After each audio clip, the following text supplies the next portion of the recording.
Hello बच्चों, मैं आपकी हिंदी अध्यापिका तृप्ति शर्मा। आज हम अपनी पाठ्य पुस्तक वसंत के पाठ 4 चांद से थोड़ी सी गप्पे नामक कविता पढ़ने वाले हैं। इसके रचनाकार हैं कवि शमशेर बहादुर सिंह जी।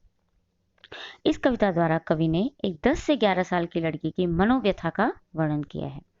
यानी एक छोटी सी बच्ची चांद से क्या बातें कर रही है वो उन्होंने बताया है। कवि कहते हैं कि छोटी सी बच्ची चांद के साथ गप्पे लगा रही है। गप्पे लगा रही है अर्थात चांद के साथ कपोल कल्पित बातें कर रही है। कवि कहते हैं कि छोटी लड़की चांद से कहती है, गोल है खूब मगर आप तिरछे नजर आते हैं जरा। आप पहने हुए हैं कुल आकाश तारों जड़ा। सिर्फ मुंह खोले हुए हैं अपना गोरा चिट्टा गोल मटोल। बच्ची कहती है कि चंदा मामा ऐसे तो आप गोल हैं, पूरे गोल हैं, पर पता नहीं क्यों आप मुझे तिरछे नजर आते हैं। तिरछे नजर आते हैं अर्थात टेढ़े नजर आते हैं। आगे कहती है दूसरी बात, आप पहने हुए हैं कुल आकाश, यानी आपने जो ये बड़ा सा आकाश है, विशाल आकाश है, इसे अपना वस्त्र बनाकर रखा है और आपने इसको पहना हुआ है। और जो आपका आकाश रूपी वस्त्र है उसमें तारे जड़े हुए हैं, तारे लगे हुए हैं जो आपके वस्त्र को सुसज्जित कर रहे हैं, सुशोभित कर रहे हैं, यानी उसकी सुंदरता को बढ़ा रहे हैं। बच्ची कहती है जब मैं आपको देखती हूँ तो मुझे ऐसा लगता है कि जैसे आपने अपने पूरे शरीर को आकाश रूपी वस्त्र में ढक कर रखा है, यानी आपका हाथ पैर कुछ भी नहीं दिखता और इसमें से आपका केवल मुंह दिखाई देता है। और वो मुंह कैसा है? गोरा चिट्टा और गोल मटोल।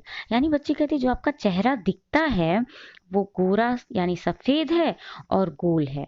आपका गोरा और सफेद चेहरा आपके वस्त्र में से बस बाहर दिखाई देता है और कुछ भी दिखाई नहीं देता। आगे लड़की कह रही है, चंदा मामा अपनी पोशाक को फैलाए हुए चारों सिमत आप कुछ तिरछे नजर आते हैं, जाने कैसे खूब है गोगी। बच्ची कहती चंदा मामा जब मैं आपको देख रही हूँ तो मुझे ऐसा लग रहा है जैसे आपने अपनी पोशाक को, आपके वस्त्र को चारों सिमत, सिमत यानी दिशा, आपने चारों दिशाओं में उसे फैला कर रखा है। अब बच्ची ऐसा क्यों कह रही है? क्योंकि जो आकाश होता है, हम कहीं भी जाए आकाश वहां से हमें दिखाई ही देता है। तो बच्ची ये सोच रही है क्योंकि आकाश हर जगह से दिखाई देता है तो चंदा मामा ने अपने वस्त्र को हर जगह फैला कर रखा है। मतलब हम कहीं से भी देखें उनका वस्त्र दिखाई ही देता है। खूब है गोकी, इस पंक्ति पर ध्यान दीजिए।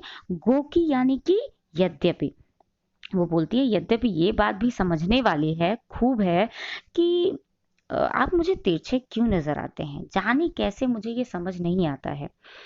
आगे बोल रही है कि वाह जी वाह, हमको बुद्धू ही निरा समझा है, हम समझते ही नहीं जैसे कि आपको बीमारी है। निरा यानी एकदम, निरा यानी बिल्कुल एकदम। बच्ची कहती है कि मुझे ऐसा लगता है चंदा मामा कि आपने हमको बुद्धू ही समझ कर रखा है। आपको लगता है कि हम एकदम बुद्धू हैं और हमें नहीं समझ में आता कि आपको बीमारी है। कौन सी बीमारी है? आप घटते हैं तो घटते ही चले जाते हैं और बढ़ते हैं तो बस यानी कि बढ़ते ही चले जाते हैं। तो बच्ची कहती है आपको घटने और बढ़ने की बीमारी है।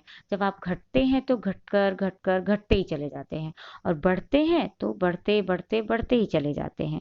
तो मुझे तो ये पता है कि आपको ये बीमारी है। दम नहीं लेते हैं जब तक बिल्कुल ही गोल ना हो जाए, बिल्कुल गोल। उसने कहा आप तब तक दम नहीं लेते, तब तक आपको चैन नहीं पड़ता जब तक आप बिल्कुल गोल ना हो जाए। बच्ची कह रही है चंदा मामा आपको भले लग रहा है कि आप हमें बुद्धू बना रहे हैं, लेकिन मुझे पता है कि जो आपका मरज है, मरज यानी बीमारी, जो आपकी ये बीमारी है वो ठीक होने वाली नहीं है। आपका आकार हमेशा ही घटता और बढ़ता रहता है, तो आपकी ये बीमारी जो है घटने बढ़ने वाली, ये कभी ठीक होगी नहीं।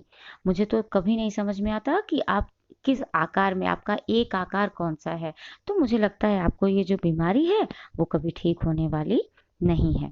आज हमने अपनी पाठ्य पुस्तक से एक कविता जो कि चांद से थोड़ी सी गप्पे जिसका नाम है, इसे पढ़ा। आप इसे घर पर पढ़िए, इसका अध्ययन कीजिए, इसके अर्थ को समझिए, फिर पुनः अध्ययन कीजिए। अगर आपको कुछ नहीं समझ में आता है तो इसके अर्थ को देखकर पुनः अध्ययन कीजिए। धन्यवाद।